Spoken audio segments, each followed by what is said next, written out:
And what's interesting is that we are in, peak NBA offseason mode. Yes.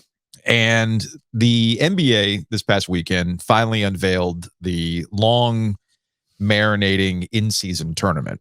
Right. And I find that the in-season tournament is a missed opportunity. I get what they're trying to do starting in November by grouping these teams into pods, and they'll get out of the group stage into a knockout stage. They'll go to Vegas for a championship. They've got a new trophy, and there will be a lot of money dispersed for the winners. But am I crazy to have wanted a much more European-style open tournament that would have involved entities outside of the NBA? Am I crazy to want a G League team or one of these select teams, an overtime elite team, to enter into this tournament just to see? Who's to say that we didn't get a Duke or a Carolina? Hubert Davis didn't want to go to the NCAA tournament, but would he have wanted to go to an in-season tournament with his group and see how that would play out? To play Sacramento or somebody like that. Right, because I truly believe this. The first couple years of an in-season tournament that involved outside groups, whether it was an overtime elite or a European team or a college team, an NBA team would sleep on them and they would lose. And think about the reaction to that. Think about the reaction of a college team beating an NBA team in an in-season tournament. There would be. It would be.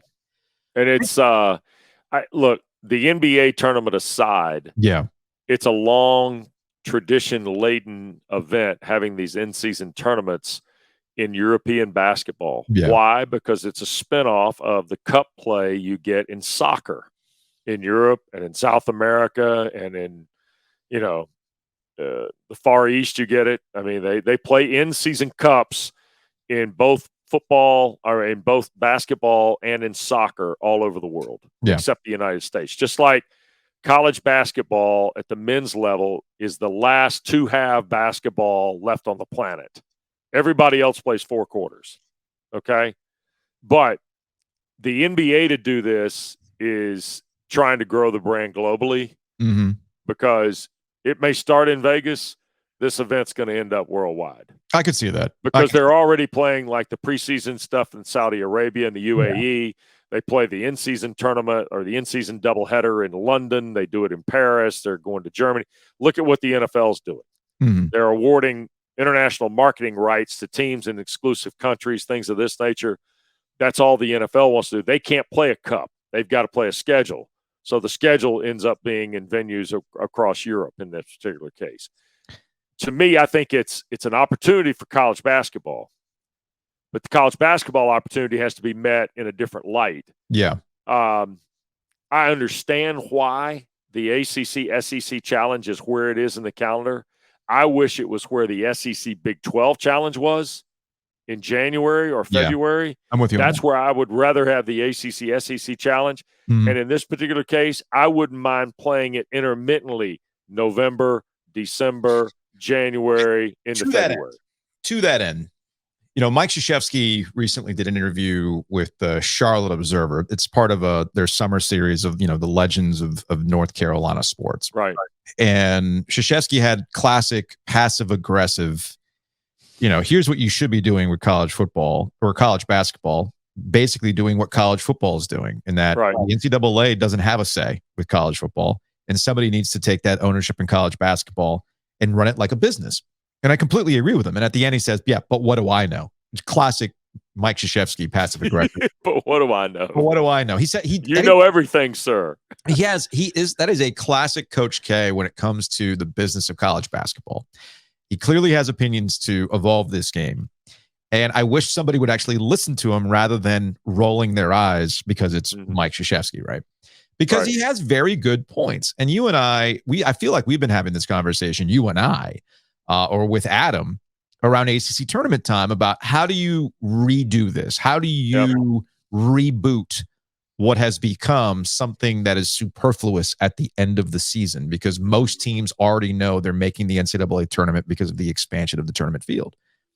And it's almost like you have to go back old school. There are in-season tournaments or classics, but there's no stakes. Like, what are the stakes of the Champions Classic?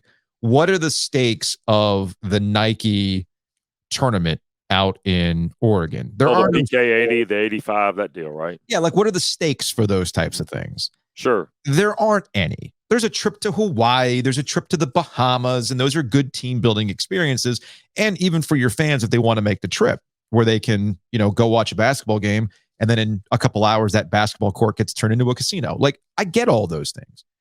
But I feel like you got to go back to something that had stakes, or putting it in an area where it matters to people. That's what made the Big Four tournament such a big deal, because people cared at the beginning of the year of beating their rivals, or the Dixie Classic way back in the day before things shut down because of gambling. I feel like there's a way to reimagine the ACC tournament as an in-season thing. Right. I don't know what you end up rewarding somebody would it be wild? Am I too crazy to think to really get people involved in ACC basketball to have a tournament in January and determine your NCAA tournament automatic bid then? Why not? And then you play out the rest of the regular season. I mean, there's all sorts of ways to kind of reimagine this. Or do you do a tournament type situation where you have your regular season, but you also have games that seed you for a much more compact in-season tournament that takes place in a non-traditional ACC market that would want the ACC tournament, right? Those are the things I'm thinking about here. All right, let me pose this to you. All right. How many national championships has the Big Ten won since they started a conference tournament? 0. The one, it was Michigan State. Michigan State. Thank you. Okay, one. How many has the ACC won since they've had a tournament? Well, a lot. That's not. But what I'm getting at is here. The Big Ten had a formula where they didn't have a tournament. They didn't have a reason for a tournament. They were fine playing each other. Why'd they create the tournament? Money. Thank you. Money. So now you're saying the ACC, why not just back it up into January, play it over 5 days? Mm-hmm. You play it in a neutral site. Everybody comes to that particular site in the month of January. And at the end on Saturday night, you crown a champion, and that'll be the automatic berth. By the way, how many times? Okay, Virginia Tech a couple of years ago in Brooklyn, maybe so. Yeah.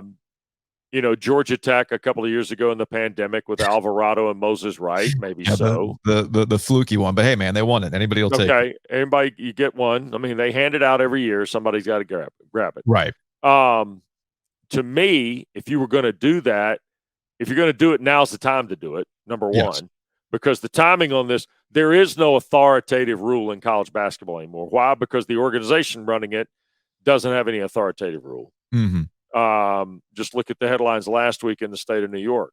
So the issue now becomes take the tournament, back it up into January. Could you do it realistically for television? I don't know that. I think you could. I mean, you don't even have to have a singular tournament. Who's to say that? I mean, if you really want to get creative with it, I think we've talked about this in the past. I'm pretty sure Gilio and I have talked about this, and I can't remember if it was his idea or something we just kind of goofed into. But why wouldn't you just have the split ACC, right? You have an original member ACC tournament, and you have a Big East tournament, old Big East member tournament. Sure. And they happen in completely different locations. You can have a classic ACC type tournament in January featuring the ACC teams somewhere in North Carolina. Do it in Charlotte if you want. I don't care. I know Luke DeCock is screaming, bring it back to Reynolds Coliseum. That would be great.